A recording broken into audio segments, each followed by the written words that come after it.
Fox News is projecting former President Donald Trump has won the 2024 presidential election. Even though Trump won, many progressive policies heavily supported in New York City itself, like liberal immigration laws, go against the platform he got elected on and may govern from. Which means that some really strange things are going to start happening here, especially concerning the asylum crisis.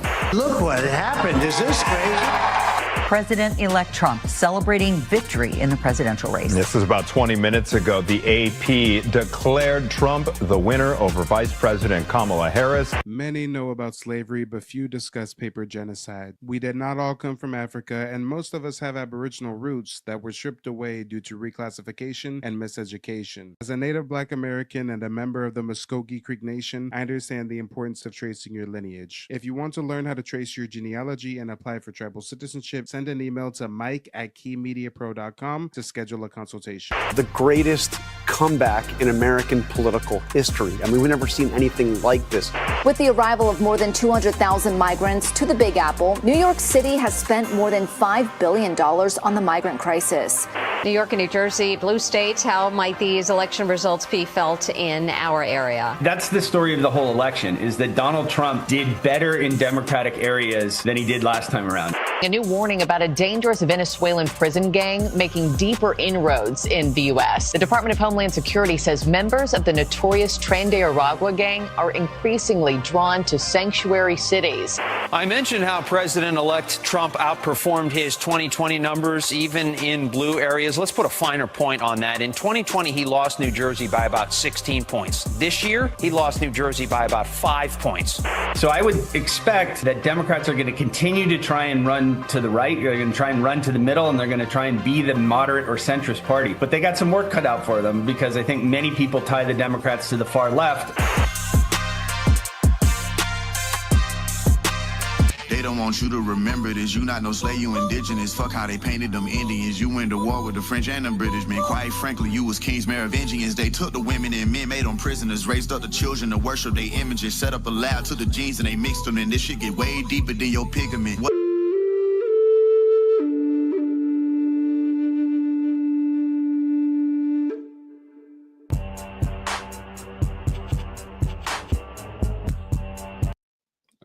All right, ladies and gentlemen, boys and girls, hit the like button on the way in, share the video if you can, hit the Cash App or the PayPal if you support the mission, and let's get on with the show. Now, some, what should we call them? Do we call them Trumpians, Trumpets? I don't know. Those folks that are really dick ratting Donald Trump. You know who you are out there. These folks are claiming that Donald Trump is going to seal up the border. They're claiming he's going to send all the migrants packing. They're claiming he's the great white hope. Now, while I despise Kamala Harris with every bone in my body, while I definitely did not want Kamala Harris to win, I'm not necessarily what you would call a Trump supporter. I see politicians as two sides of the same coin. Trump was the same man who said that he was going to build a wall and make Mexico pay for it. And really, he kind of patched up some of the areas of the wall, and Mexico didn't pay for a goddamn thing. But let's see what's going on now that Trump's in office. These migrants, at least, these migrants are running around scared like cockroaches. These migrants are running here, running there. Some of them are on their way to the U.S. and they're saying, you know what, let's go back to our country. We don't want to go to the U.S. anymore because we don't think Trump's going to let us in. But what do you think? Leave a comment below. For all of the live viewers, let me know in the chat. Do you think Trump is really going to seal up the borders or not? News is projecting former President Donald Trump has won the 2024 presidential election. As of now, Fox News projecting Trump currently has 277 electoral college votes. So Trump won the election, and that's going to come as a big surprise to most of New York, which voted 55% in favor of Vice President Harris. But even though Trump won, many progressive policies heavily supported in New York City itself, like liberal immigration laws, go against the platform he got elected on and may govern from. Which means that some really strange things are going to start happening here, especially concerning the asylum crisis. Look what happened. Is this crazy? President-elect Trump celebrating victory in the presidential race. This was about 20 minutes ago. The AP declared Trump the winner over Vice President Kamala Harris. The greatest comeback in American political history. I mean, we've never seen anything like this. With the arrival of more than 200,000 migrants to the Big Apple, New York City has spent more than $5 billion on the migrant crisis. New York and New Jersey, blue states, how might these election results be felt in our area? That's the story of the whole election, is that Donald Trump did better in Democratic areas than he did last time around. And shout out to Casey. Casey says, I don't think he's going to seal it completely, but he will fix the issue. Yeah, you know what? If you think about it, before the border was wide open, before the sanctuary cities, before the seeking asylum, before the free hotels and free debit cards, illegals still found their way into our country. Over the last few years, we've just rolled out the red carpet. We've just paved the way. It's just been right in front of our face, but they've always found a way into our country. So now that Trump's in office, I don't think he's going to seal the border, but I think he's going to slow down immigration a bit. I think it's going to be like a water faucet, and the water is not going to get completely cut off, but he's going to turn that knob to where it comes to a trickle, whereas right now it's rushing and gushing out. Warning about a dangerous Venezuelan prison gang making deeper inroads in the U.S. The Department of Homeland Security says members of the notorious Tren de Aragua gang are increasingly drawn to sanctuary cities. I mentioned how President-elect Trump outperformed his 2020 numbers, even in blue areas. Let's put a finer point on that. In 2020, he lost New Jersey by about 16 points. This year, he lost New Jersey by about 5 points. So I would expect that Democrats are going to continue to try and run to the right, they're going to try and run to the middle, and they're going to try and be the moderate or centrist party. But they got some work cut out for them, because I think many people tie the Democrats to the far left.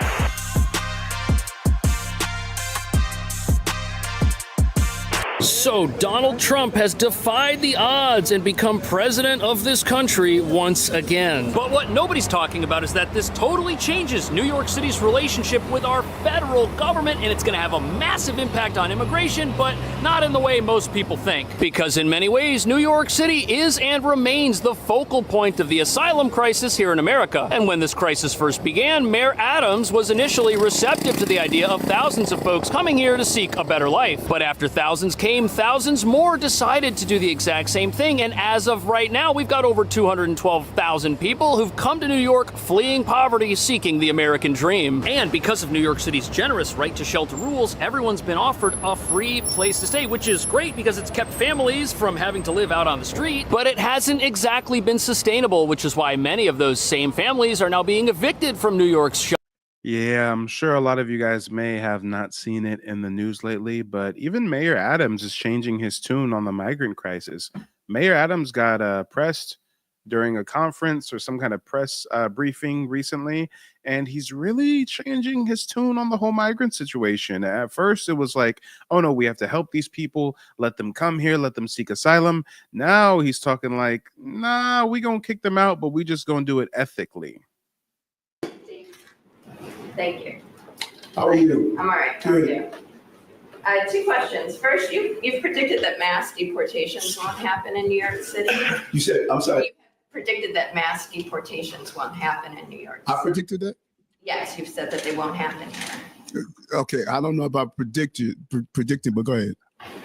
Well, do you think that they will happen here? We're going to do everything possible to make sure that people are treated in the dignity and humane way that we've done for these last few years. Okay, so then my question is, how can migrant New Yorkers be sure that they won't happen here, given that ICE can make arrests in New York City without police cooperation? And then the second question is, why should New Yorkers, including migrant New Yorkers, trust that you will advocate for them with the new Trump administration, given that you have a personal stake in winning the president's favor? Okay, a couple of things. Do you think every New Yorker believes there should not or should be mass deportation? Do you believe every New Yorker believes that? No, but you have said you don't think there should be. Yeah, but you said, how can I advocate for New Yorkers? So I should only advocate for one type of New Yorker or all New Yorkers? Well, that's tough. I don't think you can advocate for all New Yorkers. Oh, really? Okay, so which New Yorker I shouldn't advocate for? The ones that agree with you or disagree with you? Well, if you believe there should be no mass deportations, how can people believe that you will advocate for that with the incoming Trump administration? But you set up a question. This is very interesting, the question you set up. Oh, Lord. He's trying to explain it away. He's trying to get caught up in semantics, y'all. He's talking about, well, yeah, even though I said that I don't want to close the border, what makes you think that I'm only going to advocate for that? You know, some people want the border closed. And even though I said I want the border open, maybe I really want to advocate for the people who want the border closed. Mass deportations. How can people believe that you will advocate for that with the incoming Trump administration? But you set up a question. This is very interesting, the question you set up. So there's certain New Yorkers I shouldn't advocate for? I'm not sure that was my question. My question was, why should New Yorkers trust that you will advocate for them with the administration? Let's go back again. There's some New Yorkers, there are people who stop me on the street and says, I voted for the president and I believe there should be mass deportation. There are people stop me on the street and say, I believe there shouldn't be mass deportation. So what one needs to do is have the ability to sit people in the room and come up with real solutions. That's what I've been doing for 3 years. And so for you to state, I'm trying to cover. Nah, you've been taking bribes and cutting backdoor deals and rolling out the red carpet for these migrants to help out your buddies who own hotels and financial institutions. But look at how even Mayor Adams is changing his tone, ain't he? Someone's favor when this is what I've been talking about since the beginning of my administration, that we've been in this problem. And even prior to that, I've been an advocate to deal with immigration issues. Why so this is not about you lying? Why you always lying? Oh my God. Stop fucking lying. And so for you to state, I'm trying to cover someone's favor when this is what I've been talking about since the beginning of my administration, that we've been in this problem. And even prior to that, I've been an advocate to deal with immigration issues. So this is not about trying to get anyone favor. This is about making sure we treat this city and the residents of this city in a humane way, and that I listen to both sides. That's the difference between being a mayor and someone who could just give opinions. I got to listen to all New Yorkers, not just the one I agree with or disagree with. That's what it calls when you're representing the entire 8.3 million people. And since that shelter system isn't helping people get jobs, many of these folks are just as homeless now as they were before they moved in, and they certainly haven't achieved the American dream, which was the whole point of this process. But the real reason a Donald Trump presidential victory represents a huge challenge for New York is because this is still a sanctuary city, and as such, it's going to continue to be a destination not just for people wishing to emigrate to America, but also for people who want to come here because they can hide from federal immigration authorities. And as you're about to see, New York City could soon become one of the last places in America where folks at odds with our nation's laws will be able to stay. And with pockets of gang activity spreading across our country already, not just in New York, but in other places like Colorado and Texas, there exists the possibility that New York City, with its sanctuary doors wide open, will still see continued migration, not from well-meaning individuals, but from those who have a criminal past and the desire for a crime-filled future. Which is bad news, not just for New Yorkers, but also for the 65,000 asylum seekers still living here. I did the other two.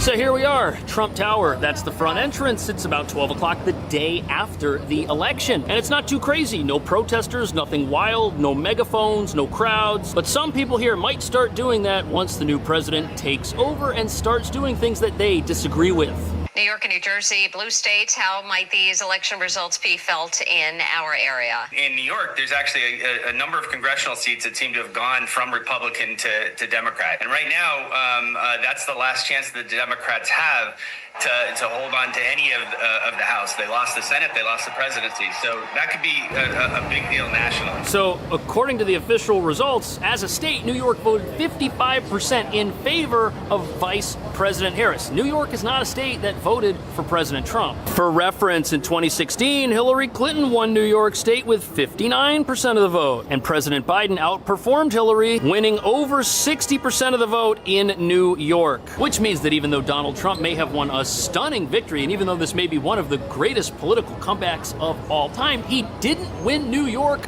at all. He lost. He lost by just about as much as he always loses. And what that means is many of the people here do not want Trump laws. They do not want Trump policies. They do not want to see him govern on the platform that he ran upon. That's for sure. And as a sanctuary city, New York itself already exists in opposition somewhat to federal laws it doesn't like. And it's been doing that for all 4 years of the past presidential administration, which many say is the reason the asylum crisis here looks the way it does. Remember, this all started here back in 2022, and it really started growing in 2023, and we've still got around 65,000 individuals living in our shelter system, which is supposed to be helping them become sufficient, but is failing in that mission because it's not part of a greater purpose of actually connecting these people with jobs and the future many of them were promised when they moved in. Instead, all our shelter system has really provided people with is the opportunity to fill out asylum paperwork and not much else. However, our right to shelter rules, they're not going away anytime session. It was a lot of informal information that was given. I am very extensive when it comes to history, so I think that it was great information because I learned quite a few things that I didn't know personally. I learned more in detail on some things that I did know as well. So I think that is a great part of the session, as well as getting an understanding of where you should start to finish. It was very helpful as far as starting off with just getting that family tree mapped out, and then from there going and finding those families within those different documents and different data systems. So I think that this was very helpful when it comes to giving me further ideas on what it is that I should be looking for while creating my family tree and mapping out my genealogy. And I truly, honestly appreciate your time.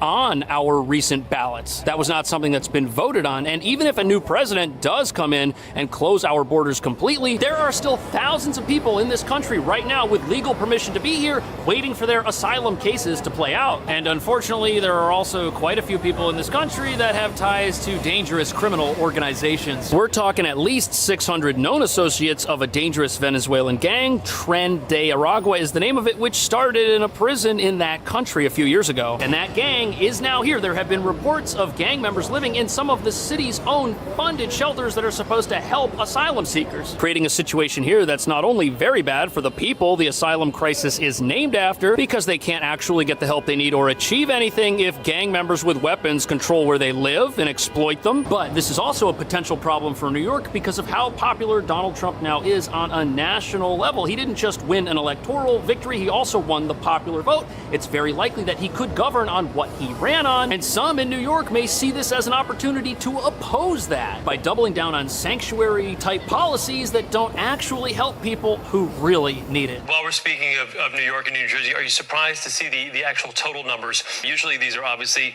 tried and true blue states. That's the story of the whole election, is that Donald Trump did better in Democratic areas than he did last time around, and it wasn't an enormous change most of the places. It was 2 or 3 percentage points, but the race and the electorate is so divided that's all. So the key word, unfortunately, here is division. New York is very divided from how many states and many voters feel about our upcoming new president, and that's probably only going to become even more apparent as 2025 rolls around and he takes office for the second time. And even though the asylum crisis as a whole may change with less people entering the country through ports of entry or through the borders, it is ridiculous to think that cities like New York with progressive leaders won't rise up in opposition to that in some way, potentially passing policies that don't exactly make the asylum crisis better, even though they claim to. Like our right to shelter policy, which doesn't actually help people. Yes, it lets you move into a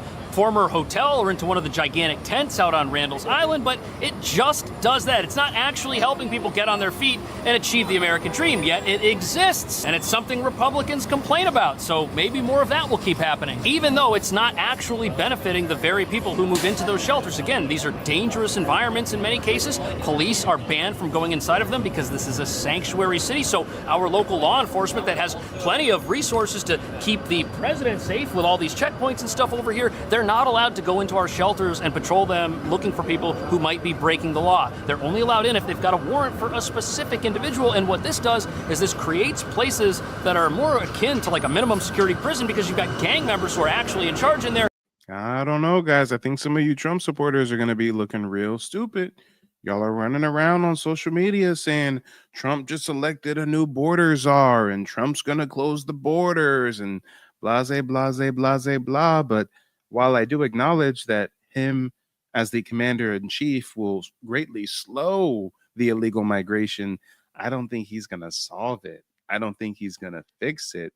But it is going to be a whole lot better under his administration than Kamala Harris or Joe Biden, because God damn it, they was just rolling out the red carpet for these raping ass migrants. Not law enforcement, not the city. And this is not hyperbole either. It's out there for everyone who wants to see and look at it. New York's sanctuary status is actually aiding people who aren't here to help anybody but themselves in an illegal manner. And these are the results of bad policies, not because the asylum seekers themselves are bad, absolutely not, but because bad people are allowed to take advantage of laws that aren't protecting those who really need it. But sadly, the right to shelter system will probably remain in its current state, not actually doing anything to help people, and some here will brag about it as a badge of pride because in their minds they're resisting tyranny and standing up for democracy against a president they dislike. And with 55% of the state voting the way that they have pretty much in every other presidential election, the politics of New Yorkers as a whole aren't realigning, even though some political analysts are predicting that there will be a movement towards the center from those who may have previously been associated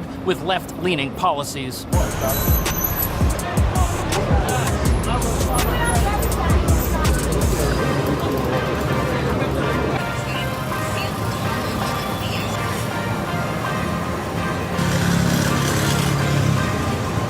Do you see change coming to how people run elections now going forward, even next November? So, one of the interesting things is that I can use the New Jersey 7th congressional district as an example. The candidate, the Democrat, she was very, very progressive and very, very left. She tried to run to the middle and didn't get there fast enough, and she lost. So I would expect that Democrats are going to continue to try and run to the right. They're going to try and run to the middle, and they're going to... Yeah, nothing that New York City does in the near future is going to change any of that. I don't think there's going to be much of a realignment here at all. Good to be here and be back. When it comes to immigration, Donald Trump and Kamala Harris are worlds apart. Trump has echoed the words of Adolf Hitler, claiming that immigrants are poisoning the blood of the United States. And it's true. They're destroying the blood of our country. That's what they're doing. They're destroying our country. While Harris has shown empathy for asylum seekers. Damn, I don't know what news station this is. Hold on. Who is this? France? France is running defense for the Democrats. They just try to, what kind of fake news shit is that? They just try to say that Trump quoted Hitler. Okay, so I guess if Hitler said immigrants are bad and Trump says immigrants are bad, Trump's quoting Hitler now? I mean, that's a big reach, guys. I don't know that was a big reach. Hold on, y'all. Hold on. I'm gonna have to put on my investigative journalist hat for just a moment. Let me see if I can find Hitler's actual quote. Hitler, immigrants poisoning community. Let me see if that does anything here. Let me see. Go ahead and share my screen. We got to fact check the news nowadays. This is how bad it is. We got to fact check the goddamn news.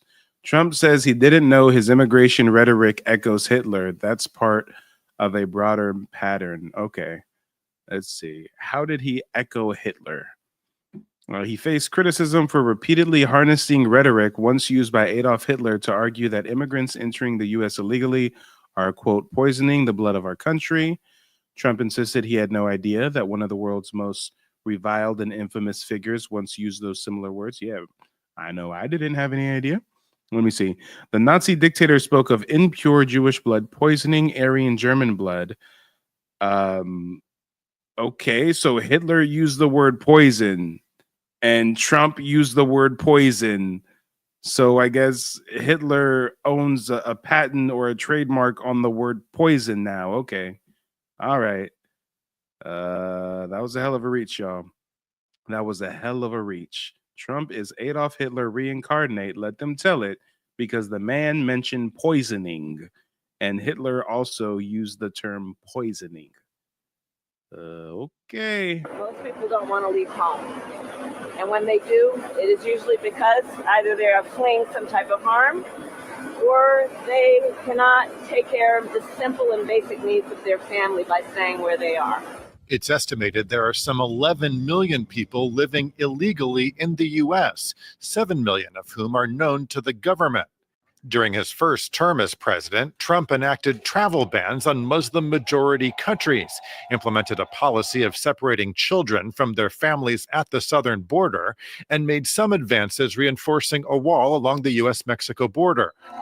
But if he's elected to a second term, Trump and his allies are promising to go much further, vowing to facilitate mass deportations, using the U.S. military to round up millions of immigrants and send them back to their country. Damn, listen to the sick fear-mongering, guys. Listen to the sick fear-mongering.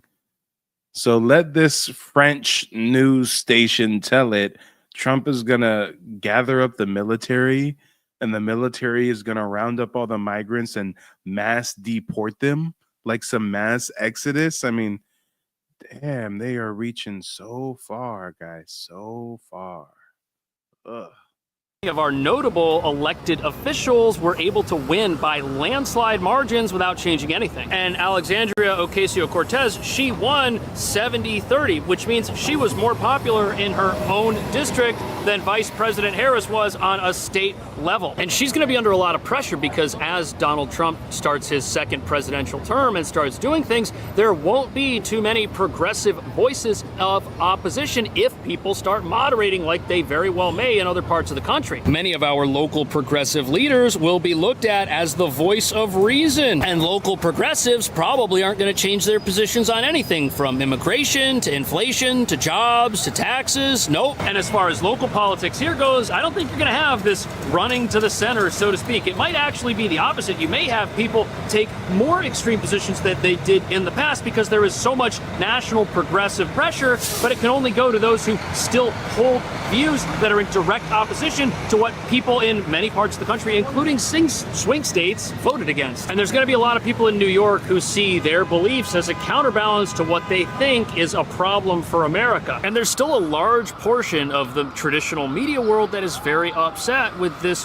Trump victory. Telling you your history and telling you what your history is and what it's not, and this and that. But it's refreshing to at least having a framework of what, your possible history is, especially like I say, growing up in being born in Worth County, that was used to be an Indian village. Indian post, and then learning that they for some reason in the 1800s, people were removed. So I wouldn't know until I dig in deeper whether I'm, what side of them I'm on, through your consultation,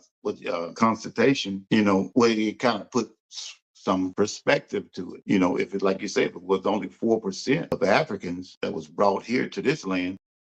Till election night, he wasn't supposed to win this thing. He was actually down in polling. That slowly started to change after the votes came in and were counted, but 538, that's what the most reputable polling thing out there. Well, that guy, Nate Silver, he's thrown out his model saying that it doesn't accurately predict elections, and he was supposed to be one of the most accurate. But hopefully something can be done to help the actual asylum seekers, because we've still got 65,000 of them living in shelters, and they're not being prepared in any way to reach for what New York said they were going to get when they moved in. Many of them are now so homeless that they're living in tents outside of the shelters where they moved into, and they have to do that because they have to go back to the shelters to get their mail. We don't care. Go home. We don't care how far you walked. We don't care how many cuts and scrapes and bruises you got on your feet. We don't care if you're living in a tent by the river in Manhattan somewhere. We don't care. It's not our problem. Go home and stay there. The mail contains their asylum information, so we'll have to see what happens with that. We've still got a very big humanitarian crisis on our hands here in New York, and it's a problem that's probably not going to get fixed through political stuff, because that's what brought it here. It needs to start helping actual people. But what do you think about that? How would you go about fixing New York City's asylum crisis? And do you think that a lot of people are going to be asked to leave the country? Do you think many asylum applications are going to get denied? Do you think New York is going to see more migration from folks who may have been told to leave the country and don't want to, and come here specifically because this is a sanctuary city? And how is that going to impact the legitimate goals of real asylum seekers, who are the vast majority of these folks to begin with? Let me know what you Immigration was one of the main topics Trump focused on while campaigning. He has vowed to conduct mass deportations and take action against policies in so-called sanctuary cities. CBS News immigration and politics reporter Camilo Montoya Galvez is in Nogales, Arizona, near the U.S.-Mexico border. Camilo, what changes is Trump saying he's going to enact as president as it pertains to border policy? How likely is this going to happen, and how soon might we expect them to take effect? Hi, Lana. That is completely right. President-elect Trump has promised to undertake a radical and seismic shift in policy here at the U.S.-Mexico border. He has made this issue into a defining theme of this presidential campaign, and he has done so arguably successfully yet again, just like in 2016. He is obviously promising to oversee the largest deportation operation in American history, to deploy the National Guard here at the border to stop and arrest migrants who are crossing into the country illegally, to reinstate policies like the Remain in Mexico rule that requires migrants to wait on the other side of this border for their asylum cases to be adjudicated. He has also talked about the idea of ending birthright citizenship for the children of undocumented and unauthorized immigrants. And all of his changes, not all of them at least, will occur here at the U.S.-Mexico border. He has talked about restricting legal immigration, suspending refugee admissions, enacting legal screenings. And that is all a great thing to enact. Europe doesn't let these African migrants, these Muslim, Middle Eastern migrants, they don't let them go to Europe and have a baby there, and now their babies automatically get birthright citizenship. Hell no. At any point in time, no matter how many generations down, they can send them migrants back from where they came.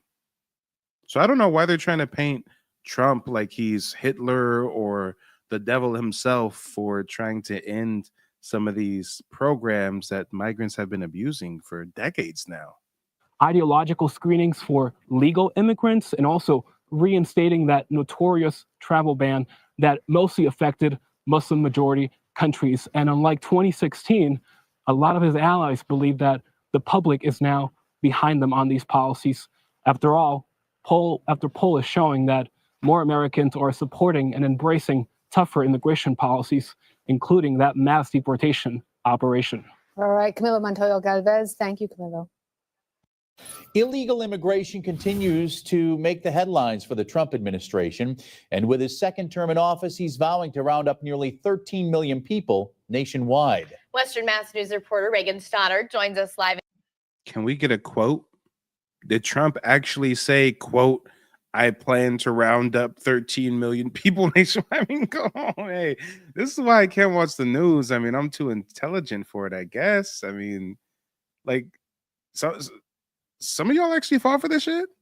Some of y'all actually listen to these folks on the news reading the teleprompter and allow them to psychologically warp your perspective on life and current events? I mean, what?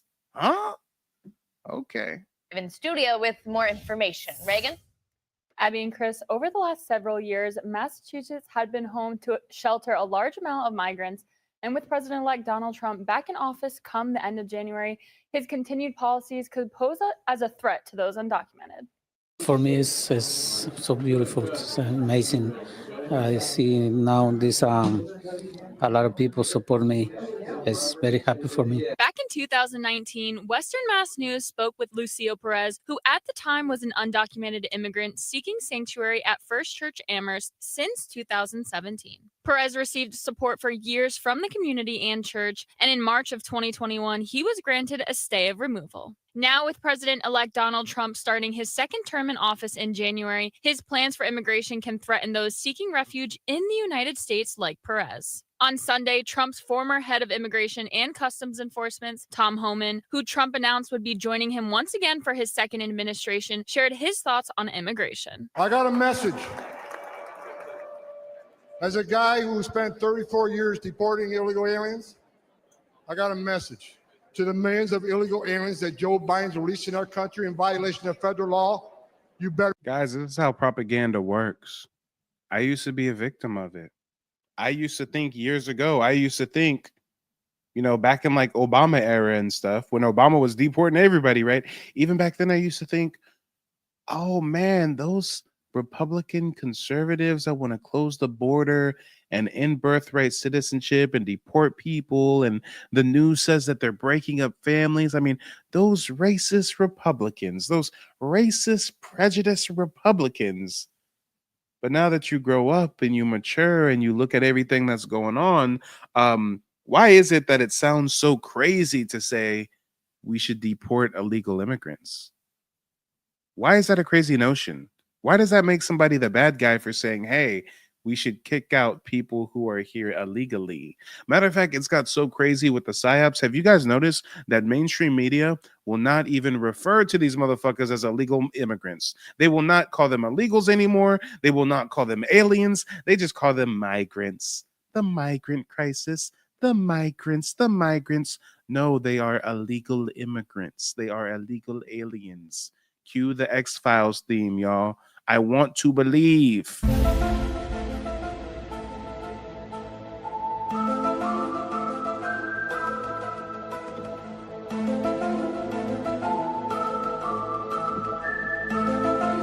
Better start packing now. Governor Maura Healey responding to Trump's vow to oversee the largest deportation effort in American history, saying that the Massachusetts State Police would not help the Trump administration with deportation efforts. Western Mass News spoke with Congressman Richard Neal about how the unknown plans for our government has created confusion when it comes to immigration. In the case of Governor Healey, what she's really saying here is let's get on with national legislation before we begin a process that it inhibits our ability to grow economically. For those immigrants like Lucio Perez, who had been living in the U.S. since 1999, Neal explains the government can take a different approach of acceptance rather than rejection. There's still a lot of people who have now become part of the American family, and I think that we want to be welcoming to that. Healey said that every tool will be used to protect citizens, residents, and the states, especially when it comes to holding the line of democracy and the rule of law. Reporting in studio, Reagan Stoddard, Western Mass News. A South Florida mother fears for her future tonight over President-elect Donald Trump's pledge to carry out mass deportations once he's in office. CBS News Miami's Yvonne Taylor is live for us in Little Havana with more on who might be at risk and who might not be. And it could be a lot of people, Yvonne. A lot of people indeed, and we are scared. It's the statement that we're hearing more and more from immigrants. And we don't care. My name is Bennett and I ain't in it. My name is Paul. I don't fuck with y'all. Your problem is not our problem. We got bills to pay. We got reparations to pursue. We got genealogy research to conduct. We don't care about no fucking illegal migrants from another country. Elliot and Lauren. But this one mother did share her story under the condition that we did not reveal her identity. Aquella ansiedad y aquel temor y aquel estrés. I've been living with anxiety. I'm scared and stressed about what's going to happen to me. This woman, who we'll call Maria, is a Nicaraguan immigrant who is too scared to show her face. But she is the voice of many who came to the U.S., applied for political asylum, and were given a work permit. Ellos dicen masivas. She said they're demonizing every immigrant, not knowing why they're in the U.S. She told me she and her husband were arrested for protesting against the Ortega regime in Nicaragua. They fled to the U.S. without a visa, coming in illegally. Tom Homan, who was recently named Border Czar, told 60 Minutes who would be deported. It's not going to be a mass sweep of neighborhoods. It'll be targeted arrest. We'll know who we're going to arrest, where we're most likely to find them based on numerous investigative processes. Do you fear that you'd be the next one online? Sí, creo que estoy en peligro. Yes, I believe I'm at risk because I still do not have a status. I'm waiting to hear about my political asylum, said Maria. Do I expect mass deportations? No. Willie Allen has been an immigration attorney in South Florida for over 40 years. The massive deportations will be the people coming to the border now. Those that are already inside the United States have applied for asylum and then are waiting for asylum interviews or asylum trials. So really they keep using the buzz phrase mass deportation, but it turns out they're really just going to send the people traveling here now back home. So really it's like, hey, instead of you sneaking through this hole in the fence, Nah, it's okay. You stay over in your country. That's not a mass deportation. That's just called closing the door. I'd be deported now. If down the road Maria loses her asylum request and receives a deportation letter, then things change. But Allen said that will not happen anytime soon. What is the average time of a political asylum to be processed?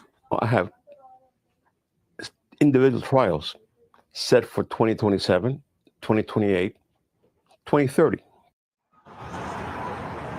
And there you have it. We're talking about like 3 to 5 years. Attorney Willie Allen will tell us at 10 p.m. on CW33 Miami who else is at risk of being deported. Plus, Yeah, facts, Tech. Tech says should have applied for asylum at the first port of entry they came across. Nah, they wanted to hold out and come to the promised land. And now that Ronald McDonald's in office, is not looking so sweet anymore, is it? why an undocumented immigrant told me that he did want Donald Trump to win the presidency. We are live in Little Havana. Ivan Taylor, CBS News. I really liked the information that I learned today, and it really opened up my mind. Before, I have to say that I was a little bit more closed-minded, and sadly, I didn't really understand a lot of the things about Native American history that my mom was also have been trying to tell me about the people in America. But this really opened my mind, and it also was really, really easy information to understand. Even though it was a lot of information, it was still very, very easy to understand. So I recommend, especially for the people with closed minds or the people who don't believe some things about ancestry and Native American history of Americans, and many Americans in America, I really recommend that they give this a shot and look at this information, because I do believe that it's different and that you will learn a lot. And you learn so much about history that they don't teach in schools. They're not actually Black, but they were Native Americans. But just because of how they looked, then they would reclassify them differently. Like first they were Native, and then they became mulatto, and then they were colored, and then they were Black, and then they were African first, then American. So it's like so many different classifications, and it sort of like keeps our true identity buried. But this, you learn how to put together your family tree. You are actually taught how to not just put together a family tree, but to connect your background with your Native heritage. And that's very important. All right, 1 week after Election Day, and America is getting ready for a second Donald Trump term as president, which he promises will include mass deportations. KGUN9's Ryan Fish spoke with an immigration lawyer on the north side about what that could mean for immigrants and the country. President-elect Trump's new border czar, Tom Homan, says his priority will be deporting immigrants who pose threats to national security and public safety. You better start packing now. But the promise to eventually deport millions of immigrants would mean a huge change for American families and businesses. This is going to be difficult. It's been a busy week for immigration lawyer Mo Goldman. It's this like overarching fear of what's to. All right, guys, peep the psyops. They say that this is going to negatively impact Americans and businesses, and then they segue to a fucking immigration lawyer. Yes, if you're an immigration lawyer, closing the borders will negatively impact your business, but it's not going to affect us negatively in the slightest. Come on. It is not going to impact us in a negative manner, but an immigration lawyer, yeah, your pockets are probably going to be hurting a bit. He says a few dozen clients have already reached out to him since Trump's win, everyone from DACA recipients to people with green cards, legally allowed to be here in the U.S., wondering if their status will change under Trump. A lot of questions and not many answers right now. Goldman thinks Trump's aggressive plan could be counterproductive if he removes legal immigration programs and pathways. The reality is people are going to want to come here. And if you set up a system where it's very difficult, if not impossible, for people to legally do it, how are they going to do it? I mean, that's not a problem. That means they don't do it. That means they stay in their country. That means they pick themselves up by their proverbial bootstraps.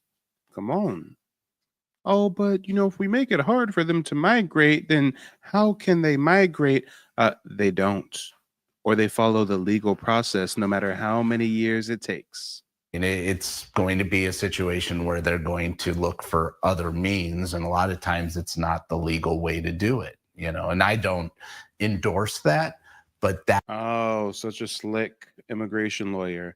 They're already coming over here illegally, but if we make it harder for them to come over here illegally, then they'll find other illegal means to come over here illegally. How about they just don't come here illegally? It's like that option doesn't really compute in his mind. Maybe it's because his bread and butter is having people pay to get their immigration status restored, right? I mean, without this migrant crisis, without this open border, I don't think he's going and playing golf on the weekends. That's the reality. He points to the economy as another reality. A 2022 Pew Research study shows unauthorized immigrants make up roughly 5% of the workforce in Arizona and the country as a whole. Goldman fears taking away from that workforce would decimate industries like agriculture, construction, and hospitality. A lot of individuals are going to be impacted by this. And I think there's going to be a lot of buyer's remorse out there. For now, he wants to educate immigrants on their rights and prepare for future legal challenges, waiting to see how the deportation plan plays out. On the north side, Ryan Fish, KGA 9. Covering news that matters. Fox 23 News at 5 starts right now. A Tulsa immigration attorney says her office is getting calls every day from people who fear they will be deported. She says it's because of changes in immigration expected by the new Trump. Hey, there's many Americans that are in fear of hurricane season. There's many Americans that are in fear of the price of milk or the price of gas. We don't have the luxury to give a damn about the fears of some illegal immigrants. Administration. Thanks for joining us at 5. I'm Shay Rozzi. And I'm Sarah Whaley. We brought you the coverage of the president-elect's immigration and border plans involving potential mass deportation. Fox 23's Devin Line is live in studio after talking to that local attorney about why there's so much concern. We told you criminals are the first focus for President Trump's deportation plans. Last week, we also reported that the state is already putting together lists of illegal immigrants locked up in Oklahoma prisons. But many comments by Trump and people who will work for his administration have immigrants who live here in Green Country worried about what will happen to them. Our phones did get really busy. It still has continued. The fears of. And shout out to Deformed Pretty Boy. Excellent point that you made there. Deform says California prison system can cover the agriculture they need to stop. Facts. I've seen a lot of documentaries recently where apparently they've got a new system where I'm sure a lot of you guys have already heard how like slavery is still legal as long as you're incarcerated, and they make prisoners make license plates and shit like that. But actually in some states they have unique work programs where they literally have the prisoners leave prison for the day, go work at a Wendy's, go work at a McDonald's, basically for free, and then come back to prison at the end of the day. So yeah, there's tons and tons of free labor that we get from folks that are paying a debt to society. I don't know why they're trying to act like our nation is going to crumble if the illegals aren't over here in mass. I don't know, y'all. I don't know. But that was an excellent point made by Deformed Pretty Boy. Shout out to him. Whether the new president-elect, President Trump, how much power he has to change the current laws or change the current manners, people can gain lawful status. Lorena Rivas is an immigration attorney in Tulsa for Rivas and Associates. They help people get their citizenship status or fight their status in court. She says her office has had daily calls from people trying to get their citizenship, now fearing they will be deported. During the first Trump administration, deportations were not just isolated to people with criminal records or past immigration violations or people with terrorist ties or even recent arrivals. It was just anybody and everybody. The concerns for Rivas and her clients have only increased after Tom Homan was selected to again be the head of Immigration and Customs Enforcement by President-elect Donald Trump. He was the director of ICE in Trump's first term. Of course there's. Families can be deported together because their parent absolutely entered the country illegally, had a child knowing he was in the country illegally. So he created that crisis. I mean, that's exactly what I believed when there was this big anti-immigrant push in the campaign, to mass deportation. Yep, another excellent point by Deformed Pretty Boy. Matter of fact, my father was a part of that that prison firefighter program shit. Yeah. If you're a prisoner and you qualify and stuff, you can get fast tracked where you get released a little bit sooner.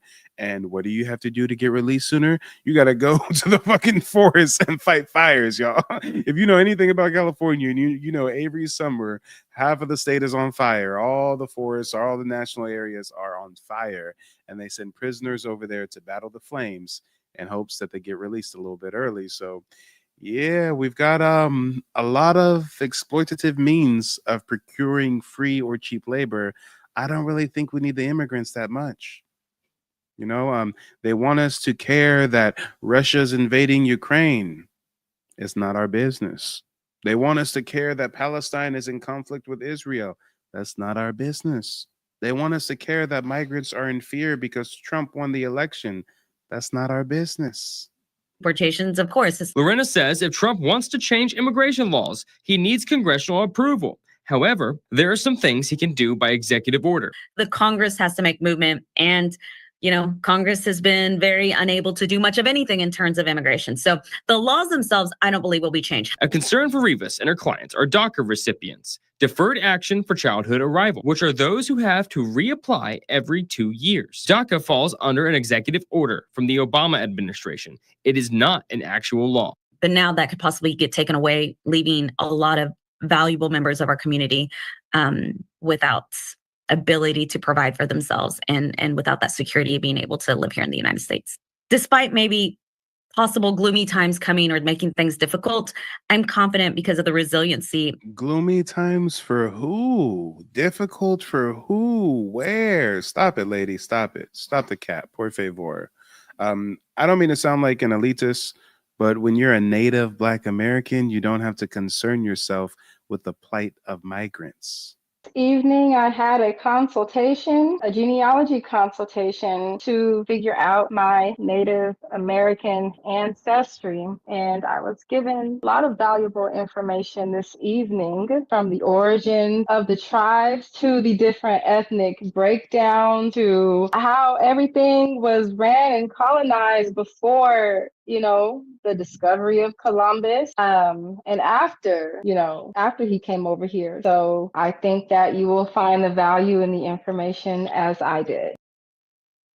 Of the immigrants, that we will be okay in the long run, and that a lot of them will be okay. Now, a lot will be affected, but again, immigration laws are not changing. Rivas says if mass deportations were to take place, it would affect entire families, the companies they work for, local economies, and the communities that they live in. Live in studio, covering news that matters, Devin Lyon, Fox 23 News. President-elect Trump's expected Assistant Chief of Staff, Stephen Miller, says he wants mass deportations to begin as soon as Trump takes his oath of office on January 20th. Now, back in 2017, Miller advocated separating parents from their children at the U.S.-Mexico border. When that was put into place, there was widespread controversy and allegations that children were being abused. Trump issued an executive order to stop that practice in June 2018. The upcoming. Meanwhile, we got U.S. citizens whose children are being raped and murdered by migrants. We're supposed to care about the plight of these illegals because there's claims that some of the illegals have children that are being subjugated or mistreated. Meanwhile, our babies are getting raped and murdered, found thrown in a creek somewhere. But they want us to try to believe that the migrant crisis is somehow a net positive instead of a net negative. All right. I'm not falling for it. Or any of you guys? Shift in federal immigration policies is fueling concerns locally about the impact on Nebraska's workforce. Thank you for joining us. I'm Quinicia Fraser. I'm Bill Shammer. President-elect Donald Trump is filling out his administration as he prepares to transition to the White House. We told you this week that includes former ICE Director Thomas Homan and Stephen Miller, who was behind many of Trump's immigration policies during the first term. KETV Newswatch 7's Alex McClune spoke to a local immigration attorney about concerns over possible policies coming. Remember, guys, we're supposed to care about the migrants, and we're supposed to open up our homes and roll out the subsidies and the red carpet. Meanwhile, when the migrants come over here, this is what they're getting up to. Good morning. I'm Nassau County Executive Bruce Blakeman. Unfortunately, I am here because of a tragic circumstance. a heinous crime committed here in Nassau County by an illegal immigrant who should not have been in this country. Unfortunately, it ended in a circumstance where a 5-year-old girl was raped. 5 years old. Guys, I've been reporting on the migrant crisis going on 2 years. The average age of the victims of these migrants is 5 to 14 years old. They're taking girls as young as 5 years old as 14. Some of them are even disabled 14-year-old little girls, and they're raping them and killing them. But the news is trying to flip it to us like, oh no, if Trump closes the borders, what are we going to do without these migrants? Hey, maybe we won't have to hide our kids and hide our wives anymore. It ended in a circumstance where a 5-year-old girl was raped. 5 years old. Apparently, this individual, who is under arrest now due to the fine work of our Nassau County Police Department, entered this country at the age of 16 in 2014. That individual was detained at the border and given a hearing date and never showed up for that hearing date. That individual was part of the catch and release program that still goes on here in the United States. And as we've seen far too many times, these illegal immigrants have come here, committed very, very serious crimes, and it didn't have to happen. Come on, guys, let's talk about it. Prince says, hide your damn cats, ducks, and dogs too. Hey, although that is a bit comical, Prince is being as serious as a heart attack. They are abducting cats and dogs and geese from the park and chopping them up, y'all. You really can't make this shit up.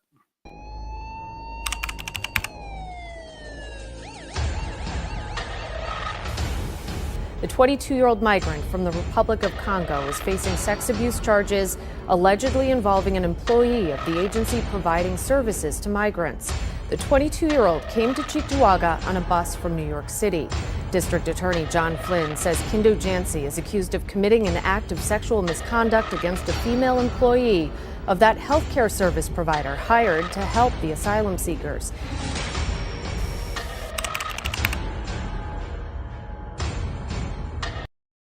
Field, they're eating the dogs, the people that came in, they're eating the cats, they're eating the pets of the people that live there. Not fun. This is not cool, bro. They really out here decapitating animals. The Haitians, they are taking ducks and cutting their heads off and taking them home to eat them. I want out of this town. I am sorry. Please give me a reason to stay. I knew the places they were talking about. I know the neighborhoods that they're talking about. I know what goes on in Snyder Park. I know that there's ducks and geese all year long, and then to hear that people are feeding off of those wild animals, it's preposterous. Today's Haitians, tomorrow may be Somalian, it may be African, it may be German, it may be, but we need to stop this today because Martin Luther King fought for this. And we cannot sit. Martin Luther King did not fight for no migrants. What did this bro just say? Martin Luther King Jr., God rest his soul, he did not fight for no illegal immigrants. Stop the cat, ma'am. Do not dishonor the legacy of our greats. Sit back and watch it revive again.